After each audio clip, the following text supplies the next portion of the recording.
नमस्कार। सुबह के 10 बज चुके हैं और हम हाजिर हैं दिन की तमाम बड़ी खबरों को लेकर। तमाम बड़ी खबरों पर विस्तार से डालेंगे नजर, लेकिन आइए सबसे पहले नजर डालते हैं एक नजर इस वक्त की सुर्खियों पर।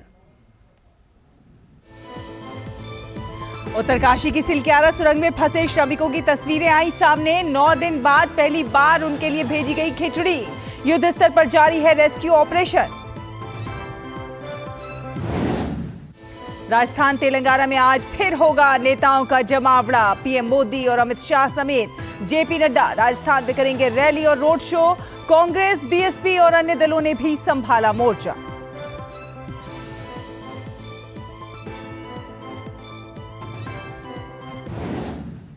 कांग्रेस आज जारी करेगी राजस्थान का चुनावी घोषणा पत्र। राष्ट्रीय अध्यक्ष मल्लिकार्जुन खड़गे की मौजूदगी में होंगे वादे।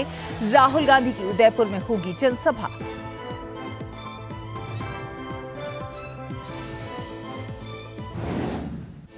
राष्ट्रपति द्रौपदी मुर्मू ओडिशा के दौरे पर। मयूरभंज में कौशल प्रशिक्षण केंद्र का किया उद्घाटन।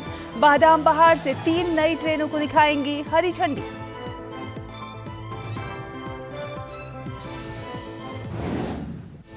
भारत ऑस्ट्रेलिया के विदेश मंत्रियों के बीच दिल्ली में आज फॉरेन मिनिस्ट्रियल फ्रेमवर्क डायलॉग। रणनीतिक साझेदारी में सहयोग के अलावा क्षेत्रीय और अंतर्राष्ट्रीय मसलों पर होगी बातचीत।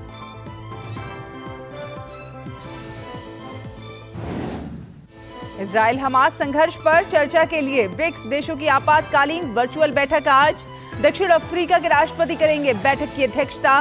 संयुक्त राष्ट्र महासचिव भी होंगे बैठक का हिस्सा।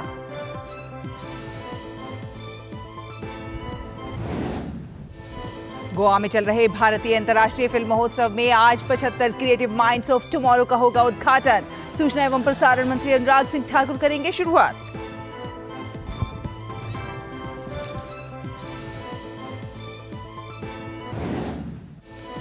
ऑस्ट्रेलिया के खिलाफ 5 मैचों की T20 सीरीज में सीनियर खिलाड़ियों को दिया गया आराम। सूर्य कुमार यादव को मिली कप्तानी।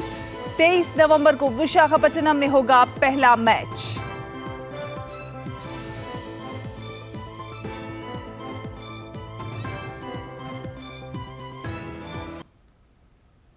और अब खबरों को देखते हैं विस्तार से। उत्तरकाशी में बन रहे सिलक्यारा सुरंग में फंसे श्रमिकों की पहली बार अब तस्वीरें सामने आई हैं।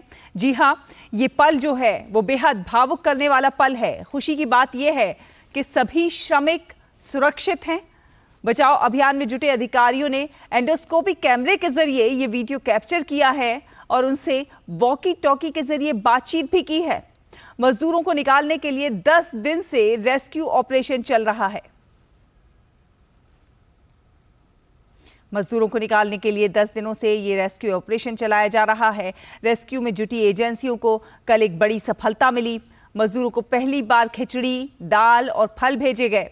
इस तरह पहली बार 9 दिन से फंसे मजदूरों को गर्म खाना खाने को दिया गया।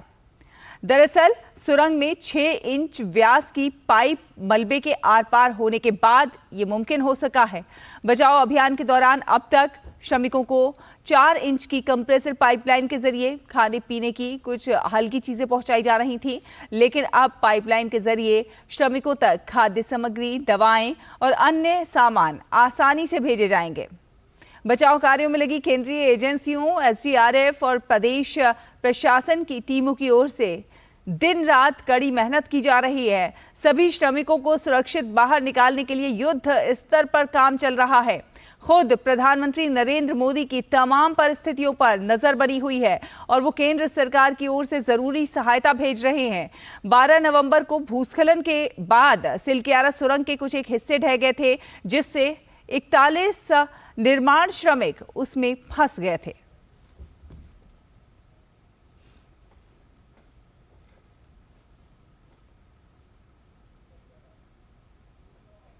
और उत्तराखंड के मुख्यमंत्री पुष्कर सिंह धामी ने सोशल मीडिया प्लेटफॉर्म एक्स पर बताया है कि सिलक्यारा उत्तरकाशी में निर्माणाधीन टनल में फंसे श्रमिकों की पहली बार तस्वीर प्राप्त हुई है। सभी श्रमिक पूरी तरह से सुरक्षित हैं। हम उन्हें शीघ्र और सकुशल बाहर निकालने हेतु पूरी ताकत के साथ प्रयासरत हैं।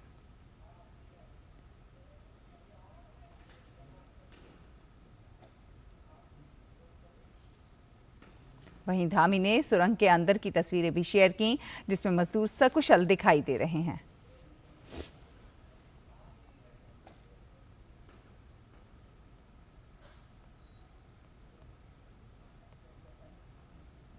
राष्ट्रपति द्रौपदी मुर्मू ओडिशा के दौरे पर हैं। राष्ट्रपति ने आज पहाड़पुर गांव में कौशल प्रशिक्षण केंद्र का शुभारंभ किया। राष्ट्रपति बादाम पहाड़ रेलवे स्टेशन का दौरा करेंगी और 3 नई रेलगाड़ियों को हरी झंडी दिखाएंगी।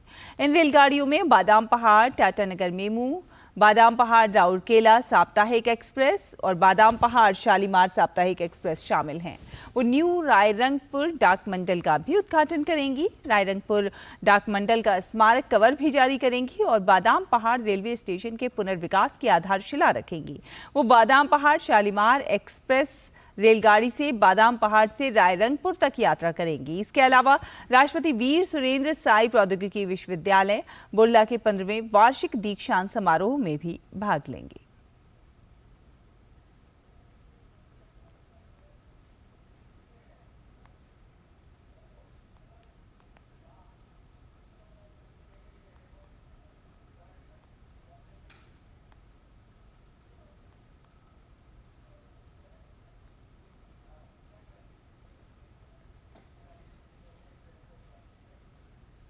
और अब से कुछ ही देर में राष्ट्रपति इस ट्रेन का उद्घाटन भी करेंगी। और राजस्थान के चुनावी रण की बात करते हैं। राजस्थान के चुनावी रण में बीजेपी ने अपनी पूरी ताकत झोंक दी है। प्रधानमंत्री नरेंद्र मोदी लगातार यहां पर अलग अलग इलाकों में रैलियां कर रहे हैं, रोड शो कर रहे हैं।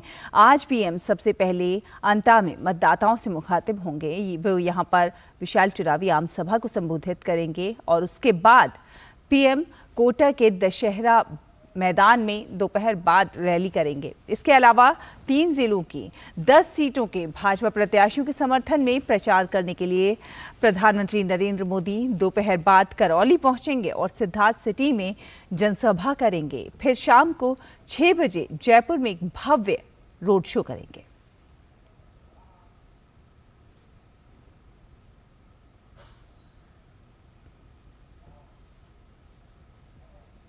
तो राजस्थान की चुनावी जंग, राजस्थान विधानसभा चुनाव अभियान में तेजी है। वरिष्ठ नेता अमित शाह आज सबसे पहले किशनगढ़ विधानसभा प्रत्याशी के लिए खैरथल में जनसभा करेंगे और उसके बाद वो सीकर में लोगों से भाजपा प्रत्याशी के लिए वोट मांगेंगे। दोपहर बाद झुंझुनू की नवलगढ़ विधानसभा सीट पर भाजपा प्रत्याशी के हक में प्रचार करेंगे। शाम को 5 बजे सवाई माधोपुर में भव्य रोड शो करेंगे।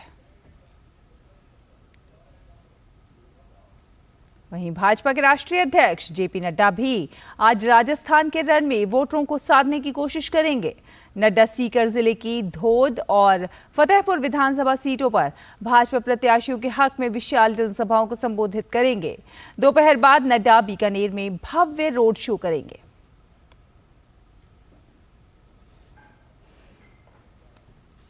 फिलहाल यहां वक्त एक छोटे से ब्रेक का हुआ है। ब्रेक के उस पार खबरों का ये सफर जारी है। आप देखते रहिए डीडी न्यूज। सिर्फ 4 दीवारों का मतलब घर नहीं होता। घर तो अपनों से बनता है, अपनों के सपनों से बनता है। हम तो बस आपका साथ निभाते हैं। आप ही तो हैं जो मकान को घर बनाते हैं। SBI होम लोन्स, मकान को घर बनाने के सफर में हमेशा आपका हमसफर। साल, बरस और सदी नहीं, एक युग गुजर जाएगा। उम्र न पूछो वंडर की, जब फर्क नजर आएगा। वंडर सीमेंट, फर्क नजर आएगा।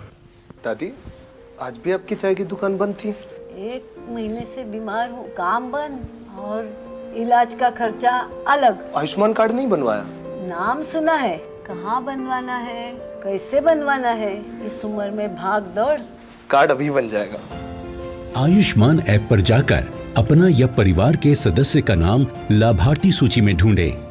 आधार, OTP या फेस ऑथ द्वारा ऑथेंटिकेट करें। डिटेल्स भरें। अब मोबाइल से फोटो खींचकर अपलोड करें। बन गया। अब ठीक होकर अपने हाथ की चाय पिला दो।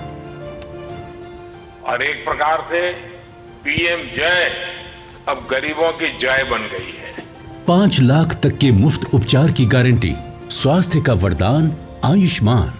तुम्हें पता है इन्वेस्टर्स के लिए एक इन्वेस्टर प्रोटेक्शन फंड होता है IPF, लेकिन अगर तुम्हारा ट्रेड एक्सचेंज पर एग्जीक्यूट नहीं हुआ या फिर कोई गारंटीड रिटर्न्स वाली स्कीम है तो ये IPF आपकी मदद नहीं कर सकता है। और अगर आपका ब्रोकर ही डिफॉल्टर बन जाए तो फिर IPF आपको कॉम्पेंसेशन दिला सकता है। कहाँ से सीखा? NSE की साइट पर।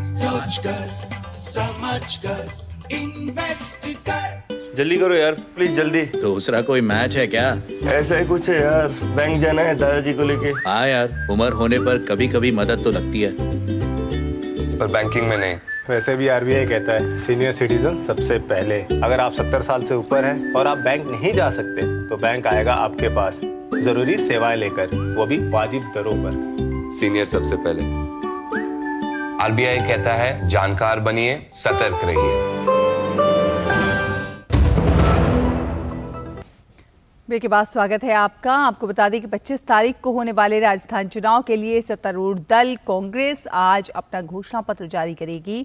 ये कहा जा रहा है कि कांग्रेस के राजस्थान प्रभारी सुखजिंदर सिंह रंधावा, मुख्यमंत्री अशोक गहलोत, कांग्रेस के प्रदेश अध्यक्ष गोविंद सिंह डोटासरा, घोषणा पत्र समिति के अध्यक्ष CP जोशी और पूर्व उप मुख्यमंत्री सचिन पायलट जयपुर में घोषणा पत्र जारी करेंगे।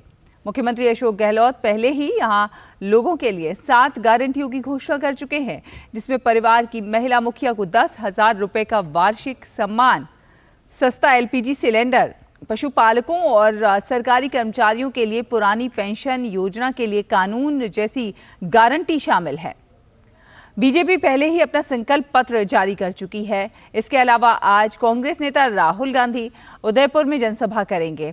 पार्टी अध्यक्ष मल्लिकार्जुन खड़गे और प्रियंका गांधी भी लगातार विरोधी दल पर हमलावर हैं।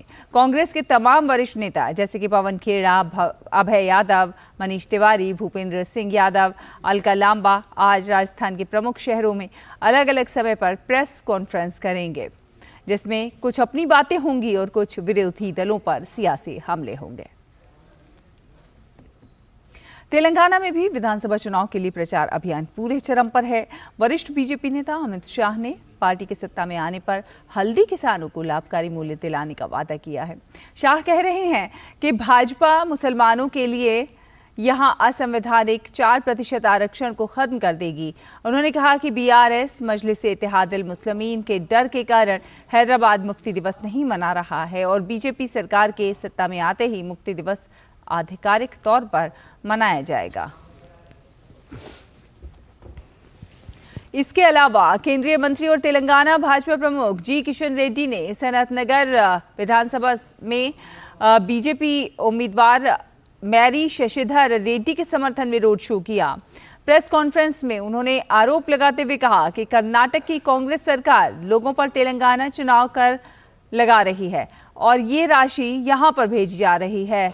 तो वहीं कर्नाटक सरकार में मंत्री और कांग्रेस नेता प्रियंक खड़गे आरोपों को बेबुनियाद बता रहे हैं।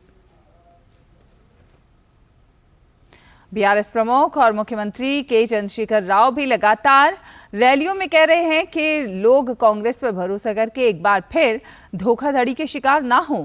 वहीं AIMIM प्रमुख ओवैसी पैदल यात्रा के जरिए मतदाताओं से संपर्क कर रहे हैं। ओवैसी समान नागरिक संहिता पर एक समिति के गठन का वादा करने वाले अपने घोषणा पत्र के लिए भाजपा की आलोचना की। इस बीच तेलंगाना में BSP अध्यक्ष RS प्रवीण कुमार ने कहा कि राज्य में 10 लाख नौकरियां पैदा की जाएंगी।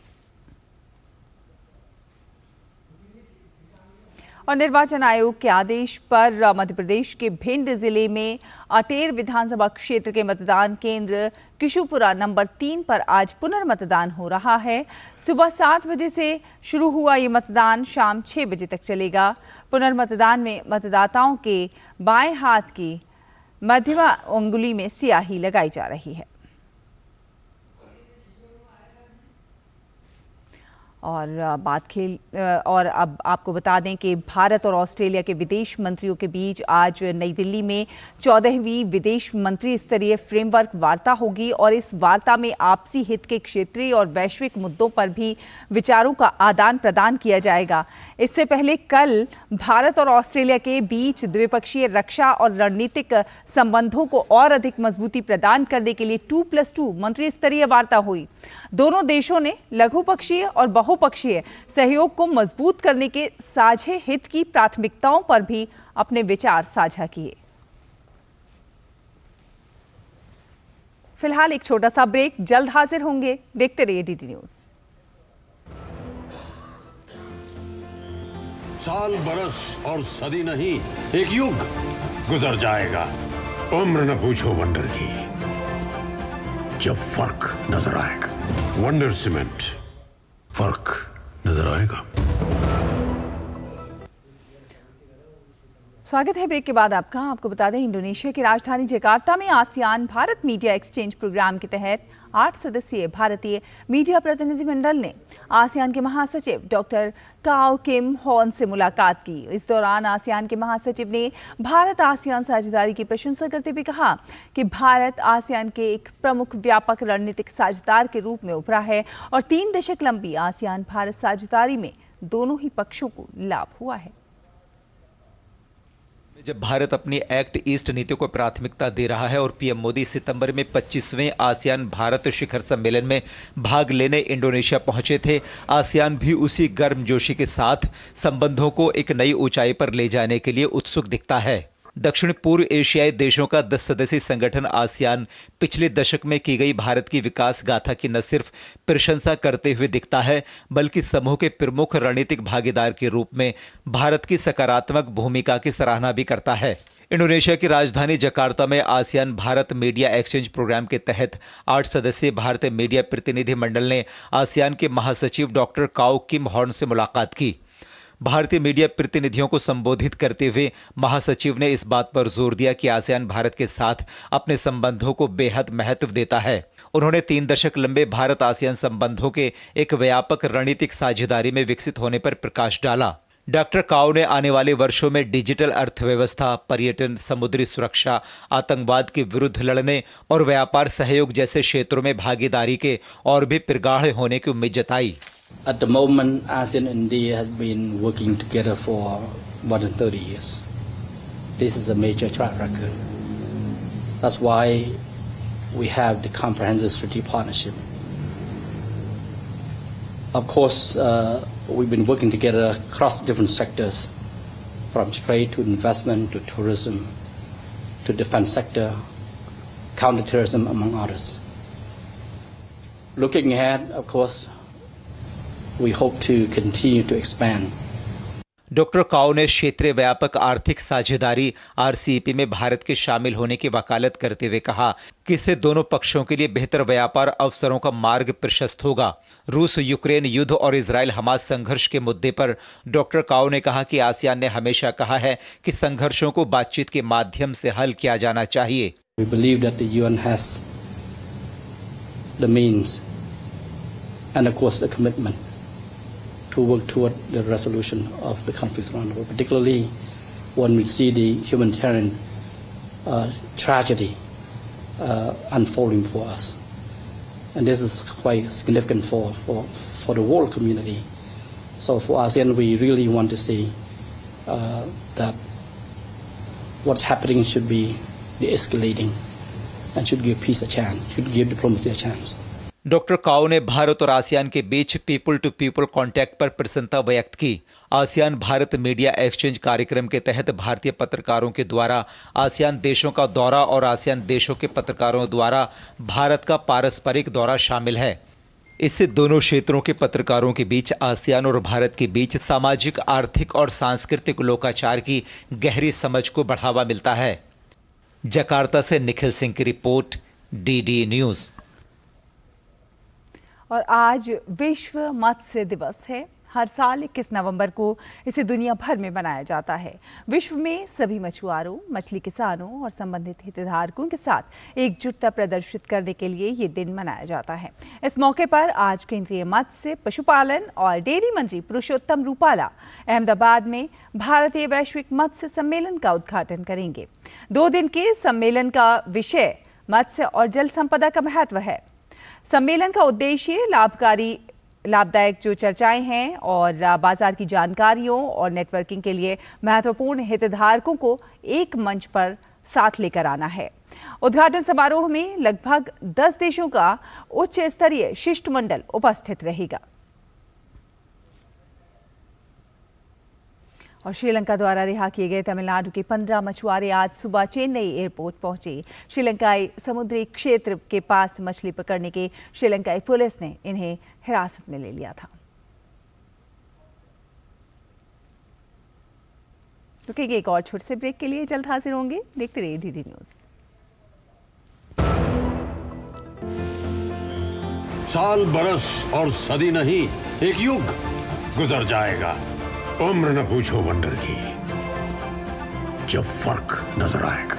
वंडर सीमेंट, फर्क नजर आएगा। ब्रेक के बाद स्वागत है आपका। आपको बता दें, दिल्ली एनसीआर में प्रदूषण और पड़ोसी राज्यों में जलने वाली पराली को लेकर दायर याचिका पर आज सुप्रीम कोर्ट में सुनवाई होगी। इससे पहले इस मामले में 10 नवंबर को सुनवाई हुई थी। तब सुप्रीम कोर्ट ने दिल्ली सरकार को कड़ी फटकार लगाई थी। जस्टिस कौल ने दिल्ली सरकार की ओर से पेश वकील ANS से कहा था कि आप 6 साल से समस्या सुलझा नहीं पाए। दिल्ली में प्रदूषण की समस्या लगातार बनी हुई है। केंद्रीय प्रदूषण नियंत्रण बोर्ड के मुताबिक दिल्ली में वायु गुणवत्ता बहुत खराब श्रेणी में बनी हुई है। कई स्थानों पर आज सुबह AQI 300 के पार दर्ज किया गया। दिल्ली समेत NCR के सभी प्रमुख शहरों में हवा की गुणवत्ता बेहद खराब श्रेणी में है और सूचकांक 300 के पार बना हुआ है। आने वाले दिनों में इससे कोई बड़ी राहत मिलने वाली नहीं है, क्योंकि मौसम की परिस्थितियां प्रतिकूल बनी हुई हैं। वहीं मुंबई में प्रदूषण की स्थिति पर मुख्यमंत्री एकनाथ शिंदे ने इसके मद्देनजर BMC के द्वारा उठाए गए कदमों का जायजा लिया।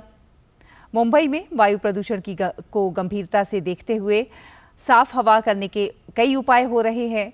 मुंबई में सड़कों के साथ साथ फुटपाथ पर भी पानी का छिड़काव किया जा रहा है।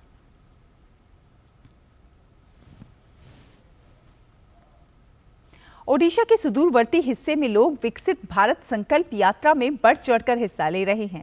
राज्य के कंधमाल जिले में विकसित भारत संकल्प यात्रा का आयोजन किया गया, तो वहीं मलकानगिरी जिले में भी दूर दराज के गांवों के लोग केंद्र सरकार की विभिन्न योजनाओं में अपना नाम दर्ज कराकर विकसित भारत संकल्प यात्रा का लाभ उठा रहे हैं।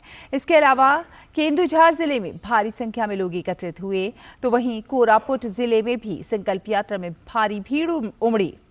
जिला प्रशासन के अधिकारियों ने संकल्प यात्रा में लोगों को शपथ दिलाई। इसके अलावा प्रदेश के कालाहांडी में भी भव्य तरीके से संकल्प यात्रा का आयोजन किया गया। देश के 19 अलग अलग राज्यों और केंद्र शासित प्रदेशों से चुने गए 75 युवा प्रतिभाशाली फिल्मकार और कलाकार गोवा में 54वीं अंतर्राष्ट्रीय फिल्म महोत्सव में 75 क्रिएटिव माइंड्स ऑफ टुमारो पहल के 3रे संस्करण में अपने नवाचार और फिल्मों के जरिए कहानी कहने की जो उनकी क्षमता है उसका प्रदर्शन करेंगे। केंद्रीय सूचना एवं प्रसारण मंत्री अनुराग सिंह ठाकुर आज 75 क्रिएटिव माइंड्स ऑफ टुमारो चुनौती का शुरुआत करेंगे। 75 क्रिएटिव माइंड्स ऑफ टुमारो समूचे भारत में युवा सिनेमा प्रतिभाओं की पहचान करने, उन्हें पोषित करने और उनकी फिल्में प्रदर्शित करने के लिए अनुराग ठाकुर द्वारा शुरू की गई एक अनोखी पहल है। युवाओं को फिल्म निर्माण क्षेत्र में उत्कृष्टता के साथ ही भविष्य में अग्रणी फिल्मकार और कलाकार बनने के लिए ये मंच भी प्रदान करता है। 600 से अधिक आवेदनों में से चयनित 75 प्रतिभागियों को केंद्रीय मंत्री के साथ बातचीत करने का अवसर मिलेगा। बम्बोलिम के श्यामा प्रसाद मुखर्जी इंडोर स्टेडियम में आयोजित उद्घाटन समारोह के दौरान केंद्रीय सूचना और प्रसारण मंत्री ने 75 क्रिएटिव माइंड्स ऑफ टुमारो के लिए युवाओं के चयन अभियान की घोषणा की।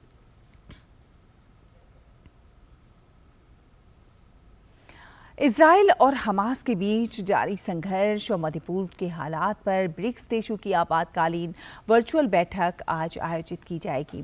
दक्षिण अफ्रीका के राष्ट्रपति सिरिल रामाफोसा बैठक की अध्यक्षता करेंगे। ब्रिक्स यानी कि ब्राजील, रूस, भारत, चीन, दक्षिण अफ्रीका समेत आमंत्रित देशों के प्रतिनिधि गाजा में मौजूद मानवीय संकट पर एक संयुक्त बयान देंगे। संयुक्त राष्ट्र महासचिव एंटोनियो गुटेरेस बैठक में भाग लेंगे, तो वहीं रूसी राष्ट्रपति व्लादिमीर पुतिन के सम्मेलन में भाग लेने की उम्मीद है।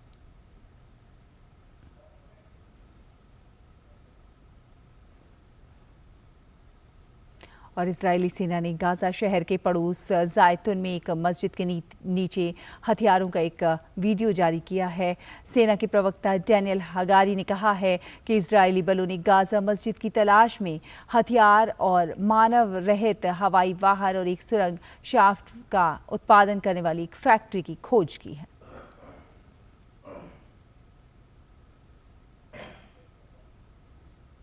इजरायली सेना ने लेबनान में इमारतों पर किए गए हमलों का वीडियो जारी किया है। इजरायली सेना ने कहा है कि उन्होंने हिजबुल्लाह के ठिकानों पर हमला किया है, जिसमें लड़ाकू जेट, सैन्य टैंक और एक हेलीकॉप्टर शामिल है। इससे पहले हिजबुल्लाह के हमलों का जवाब देने के लिए इजरायली सेना ने दक्षिणी लेबनान पर सबसे बड़ा मिसाइल हमला किया था। इस मिसाइल हमले से लेबनान का एक संयंत्र भी तबाह हो गया। और अब बात करेंगे खेलों की। ऑस्ट्रेलिया के खिलाफ 5 मैचों की T20 सीरीज के लिए भारतीय टीम की घोषणा कर दी गई है। इसमें सीनियर खिलाड़ियों को आराम दिया गया है। 23 नवंबर से शुरू हो रही इस सीरीज में इस युवा टीम की कप्तानी सूर्य कुमार यादव को दी गई है, जबकि ऋतुराज गायकवाड़ को उप कप्तान बनाया गया है। शिवम दुबे और आवेश खान की भारतीय टीम में वापसी हुई है। श्रेयस अय्यर रायपुर और बेंगलुरु में आखिरी 2 T20 मुकाबलों उप कप्तान के रूप में टीम में शामिल होंगे।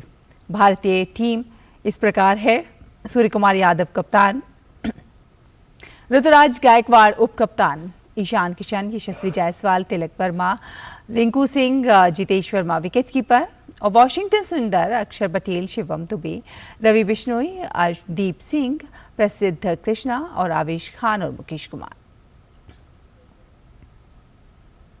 आज महान वैज्ञानिक और भारत रत्न सर सीवी रमन की पुण्यतिथि है। 1954 में सीवी रमन को भारत रत्न की उपाधि से विभूषित किया गया। सर सीवी रमन ने रमन प्रभाव के जरिए दुनिया को पहली बार बताया कि लाइट यानी कि प्रकाश हमेशा सीधी लाइन में नहीं चलता। जब प्रकाश की किरण किसी भी पारदर्शी माध्यम यानी कि पानी, कांच या फिर किसी ठोस और द्रव्य अथवा गैस से होकर गुजरती है, तब उनके स्वभाव में परिवर्तन आ जाता है। सर सीवी रमन को वर्ष 1930 में रमन प्रभाव की खोज के लिए भौतिकी में नोबेल पुरस्कार से सम्मानित किया गया था।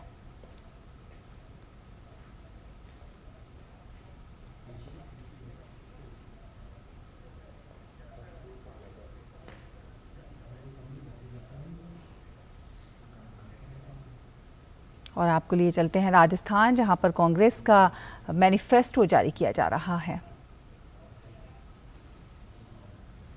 हैं जो कॉलेज में पढ़ने आ रहे हैं उनको हम फ्री लैपटॉप देंगे, जिससे वो लैपटॉप के माध्यम से शिक्षा के अपने स्तर को बढ़ा सके। ये हमारी प्राथमिकता जो है वो जो गारंटी की प्राथमिकता है। एक जो सबसे बड़ा ज्ञान मैं आपको आकर्षित करना चाहता हूँ, शहर और गांव के बच्चे की जो शिक्षा के बीच में अंतर है, उस अंतर में एक बहुत बड़ा कारण है इंग्लिश मीडियम का नीचे लेवल पर सरकारी स्कूल में इंस्ट्रक्शन नहीं होने के कारण बच्चों में जो गैप हो जाता शिक्षा स्तर का, उसको पूरा करने के लिए राजस्थान सरकार ने जो पिछले समय से निर्णय किया था, हम जगह जगह अंग्रेजी स्कूल खोलेंगे। हम फिर आश्वस्त करना चाहते हैं कि जहाँ कहीं भी डिमांड होगी हम अंग्रेजी स्कूल खोलकर उन बच्चों के शिक्षा स्तर को बढ़ाने का भी काम करेंगे। गैस सिलेंडर के समय में आप सबको मालूम है कि हम गैस सिलेंडर के संबंध में हमारा कमिटमेंट है, हमने उसको इनलार्ज कर रहे हैं और ज़्यादा सेक्शन को हम इन्वॉल्व करके 500 रुपये में उनको गैस सिलेंडर देने का काम करेंगे। अभी तक ये सुविधा केवल उज्ज्वला कनेक्शन वालों को थी, अब उसको हम एनलार्ज करके और बड़े जो है हमारे नेशनल फूड सिक्योरिटी के जो बेनिफिशरीज हैं उनको भी इसमें इंक्लूड करने का काम करेंगे। ओपीएस के संबंध में आप सबको मालूम है राजस्थान सरकार ने निर्णय लिया, देश के सामने एक उदाहरण प्रस्तुत किया। अब हम कानून बनाकर आश्वस्त करना चाहते हैं कि ये कानून बनेगा जिसके कारण कोई भी सरकार आए उनको मैंडेटरी होगा इसको कानून का पालन करके उनकी ओपीएस की गारंटी दे सकें। ये बात मैं इसलिए कहना चाहता हूं कि ये 7 गारंटी मुख्यतः हमारे इलेक्शन में लोगों को आश्वस्त करने का है। जो हम कहते हैं वो करते हैं। 10 गारंटी पे हमने लोगों को महंगाई में राहत देने का काम किया है। ये जो हमारी क्रेडिबिलिटी है इस राजस्थान में कांग्रेस की जो साख है, उस साख के आधार पर 7 गारंटी का काम लेकर हम अपना नया 2030 का विजन लेकर आगे बढ़ रहे हैं। और जो 2030 के विजन में जो साइलेंट फीचर हैं, उसमें 2-3 चीज़ों को मैं आपके सामने हाईलाइट करना चाहूँगा। एक, किसानों को हम आश्वस्त करना चाहते हैं कि स्वामीनाथन कमेटी की रिपोर्ट के आधार पर मिनिमम सपोर्ट जो प्राइस है उसको देने के लिए हम अपने आप को कमिट करते हैं, हम उसके देने का मेहनत करेंगे। पहली बार किसानों को 2 लाख रुपए का बिना ब्याज का ऋण देंगे, जिससे वो किसान अपने खेती के जो काम है उनके कारण काम कर सके, उसको वित्तीय संसाधन उपलब्ध कराने का काम करेंगे। उसमें 2 लाख रुपए की ब्याज की राशि उनको मुक्त करेंगे। नौजवानों के लिए हम एक नया काम करना चाहते हैं। आप सब जानते हैं कि हमारी यंग पॉपुलेशन ज़्यादा है, लोगों की एस्पिरेशन ज़्यादा है कि जॉब, सरकारी जॉब मिले। नवाचार करना चाहते हैं। पहली बार राजस्थान में हम पंचायत स्तर पर भर्ती करने की एक नई योजना ला रहे हैं, क्योंकि आप सब जानते हैं कि पंचायत लेवल पर 73 अमेंडमेंट होने के बाद एजुकेशन का जो काम है वो मोटे तौर पर पंचायत स्तर पर होता है। प्राइमरी एजुकेशन है, यूपीएस एजुकेशन है। एक नया कैडर हम खड़ा करना चाहते हैं पंचायत राज का, जिससे शिक्षा के क्षेत्र में 73, 74 अमेंडमेंट के और फंड और फंक्शनरीज हैं, उनका नया कैडर प्रस्तुत करना चाहते हैं। क्योंकि तो ये कांग्रेस का घोषणा पत्र जयपुर में जारी किया जा रहा है, उसकी तस्वीरें आप देख रहे थे। मेनली उन्होंने 7 गारंटी की ही बात की है और इसमें उन्होंने लैपटॉप बांटने की बात की है, शिक्षा के स्तर में सुधार की बात की है और साथ ही साथ किसानों के लिए कुछ ऋण और लुभावी वादों की बात की है। फिलहाल इस बुलेटिन में इतना ही। डीडी न्यूज़ पर खबरों का सफर लगातार जारी है। आप देखते रहिए डीडी न्यूज़। नमस्कार।